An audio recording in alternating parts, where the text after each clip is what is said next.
சும்மாவே நீங்க ஒரு மாநாடு ஒரு இது கூட்டம் பொதுக்கூட்டம் போட்டாலே ஆடல் பாடல் நிகழ்ச்சி வைப்பாங்க. பொண்களை அரைகுட ஆடையில ஆட விட்டுட்டு இது பண்ணுவாங்க. இதுல ஒரு படி மேல போய் ஒரு கூட்டுறவுத்துறை அமைச்சர் பெரிய கருப்பண்ணன் இருக்காரு பாருங்க. அவர் இருக்க ஒரு மேடையில அந்த பெண்கள் ஆடுறாங்க. மேடையை விட்டு இறங்கி வந்து அவருக்கு பக்கத்துல ஆடுறாங்க. அவர் அப்படியே நல்லா என்ஜாய் பண்ணிட்டு இருக்காரு. இது என்ன மாதிரியான ஒரு இதை நீங்க வந்து மக்களுக்கு கிரியேட் பண்றீங்க? ஒரு நாகரிகம்னா என்னன்னே தெரியாத ஒரு அருவருப்பான ஒரு அரசியலை பண்ணிக்கிட்டு கேட்டா நாங்க தான் பெண்ணுரிமை போராளிகள், பெண்ணுரிமை காவலர்கள், பெரியார் மட்டும் இல்லைனா அப்படிங்கிறீங்க. பொம்பளைங்கன்னா உங்களுக்கு என்ன அறகுறையா டான்ஸ் வச்சு ஆடுறதுக்கு தான் நீங்க பெண்களை வச்சிருக்கீங்களா? அப்ப பெண்களை வந்து நீங்க அறிவார்ந்த ஒரு இனமா நீங்க பார்க்க மாட்டீங்களா? அப்ப பெண்களுக்குன்னு மூளை கிடையாது, பெண்களுக்கு அறிவு கிடையாது, திறமை கிடையாது, உழைப்பு கிடையாது. பெண்கள்னா உங்களுக்கு எதுக்கு? அறகுறை டான்ஸ் போட்டு ஆட்டம் போடுறதுக்கு.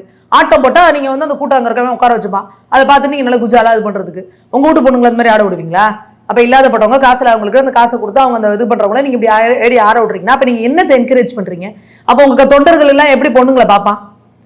அப்ப இந்த மாதிரி ஒரு இதை பண்ணிக்கிட்டு இது ஒரு கேவலமானதுங்க. அதை பேசக்கூடாது. நீங்க பாருங்க, போயிட்டு ஈவேராக்கெல்லாம் போயிட்டு ஈரோட்டு பூகம்பத்தை போய் பார்த்து வாழ்த்துக்கள் தெரிவிச்சேன்னா அந்த வாழ்த்துக்கள்ங்கிறதுலே ஸ்பெல்லிங் மிஸ்டேக்கு.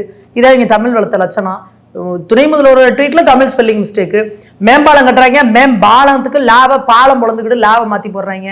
தமிழே நீங்க வளர்க்கல, பெண்களுக்கும் எதுவும் பண்ணல, சமூக நீதியும் காக்கல. நீங்க சொல்றீங்க சமூக நீதி காத்தவர்கள். என்ன சமூக நீதி கத்துறீங்க? NCRB டேட்டால இப்ப என்ன வந்திருக்கு? SC/ST மக்களுக்கான அதிகபட்ச இது எங்க நடந்துட்டு இருக்குன்னு போட்டிருக்கு. டேட்டா அதிகமா இருக்குன்னு காட்டுது. என்ன பண்றீங்க? பட்டியலின மக்கள் மீதான இது வந்து வன்முறைகள் அதிகமா இருக்கு. இப்ப அவங்க VCKல இருக்கிறவர் MP பேசுறாரு, அவர் ரவிக்குமார பட்டியலின மக்கள் மேல தாக்குதல் நடந்ததுனால அதுக்கான தண்டனைகள் மற்ற மாநிலங்களை கம்பேர் பண்றத விட இங்க தமிழ்நாட்டுல கம்மியா இருக்குங்கிறாங்க. இதெல்லாம் பண்ணிட்டு நீங்க வெறுமன வாயிலேயே வட சுட்டு போலாம் அப்படின்னு நினைச்சீங்கன்னா இப்ப தமிழக மக்களை நீங்க என்ன நினைச்சிட்டு இருக்கீங்க? தமிழக மக்களுக்கு என்ன பார்வை இல்ல, அரசியல் தெரியாது, தமிழக மக்கள் எல்லாம் எதுவும் பண்ண மாட்டாங்க, பார்க்க மாட்டாங்க, சும்மா ஒரு வீடியோ போட்டு மக்களை ஏமாத்திரலாம், போட்டோஷூட் பண்ணி மக்களை ஏமாத்திரலாம் நீங்க நினைச்சீங்கன்னா அதுக்கான படத்தை மக்கள் 2026 கொடுப்பாங்க. அதுல எந்த சந்தேகமும் கிடையாது. நீங்க வந்து அவருக்கு ஒரு டேலாம் வச்சு நீங்க அவர் பெரிய ஐப்பு கொடுக்குற அளவுக்குலாம் இங்க ஒன்னும் ஒரு ஆணியே புடுங்கல அப்படிங்கறத நிதர்சனமான